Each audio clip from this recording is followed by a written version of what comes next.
नमस्कार दोस्तों। आज एक बात कहनी है जो सिर्फ कहने के लिए नहीं बल्कि दिल से महसूस की है। मेरा एक करीबी दोस्त है, 2-3 हफ्ते पहले अचानक उसका फ़ोन आया। उसकी आवाज़ सुनकर लगा कि अगर तुरंत कुछ नहीं किया तो शायद एक दोस्त चला जाएगा। काफ़ी जगह फ़ोन लगाया, 2-3 घंटे के बाद बड़ी मुश्किल से एक ऑक्सीजन कॉन्सेंट्रेटर अरेंज हो पाया। सच कहूँ दोस्तों, मैंने इससे पहले कॉन्सेंट्रेटर का नाम तक नहीं सुना था। अभी भी बहुत नहीं जानता, पर इतना पता है कि अगर किसी का ऑक्सीजन लेवल कम है तो इससे सांस लेने में आसानी हो जाती है और ऑक्सीजन लेवल सामान्य करने में भी काफ़ी मदद करता है। कई बेकार लोगों ने काला बाजारी करके 50-60 हज़ार की ये चीज़ मजबूर लोगों को 2-3 लाख रुपए में बेची है।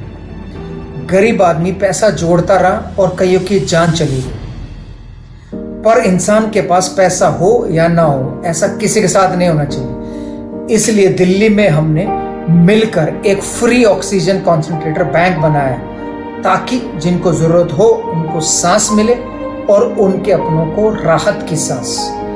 अगर आपके कोई रिश्तेदार को सख्त जरूरत है तो आप हमारी ये सुविधा प्राप्त कर सकते हैं और आपके उपयोग के बाद इसको वापस कर दें ताकि कोई और जरूरतमंद इसका लाभ उठा सके।